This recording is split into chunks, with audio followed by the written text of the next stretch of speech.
এই বিড়ালকে কখনো আপনারা কষ্ট দিবেন না, বিড়ালকে আদর করবেন, বিড়ালকে ভালো মতো পুষবেন।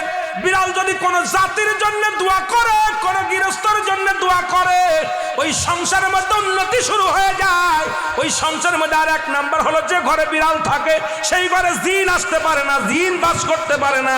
আর একটা ঘোষণা শুনেন, নবীজি বলে গেছেন, যে ঘরের মধ্যে বিড়াল ছানা বাস করে ওই ঘরের মধ্যে জিন জাতি প্রবেশ করতে পারে না। তাহলে ছোট ছোট মাসুম বাচ্চাগুলো যে ঘরের মধ্যে থাকে, মুসলমান অনেক সময় জিনের আশ্রয় পড়ে যায়, অনেক সময় জিনে আসর করে, ওই ঘরের মধ্যে জিনে আসর করে। যে ঘরের মধ্যে বিড়ালকে আদর করে বিড়াল থাকে, ওই ঘরের মধ্যে বিলাই বিড়াল বিড়াল বিলাই বিলাই, এইটা যার ঘরের মধ্যে আছে এই ঘরের মধ্যে দুষ্ট জিনেরা আসতে পারে না। জোরে জোরে চিল্লায়া বলা যাবে না মারহাবা। একবার নবী সুলাইমান আলাইহিস সালাম শুনতে পাইলেন পাশের বাড়িতে একটা কুকুরকে কষ্ট দিয়ে বিষ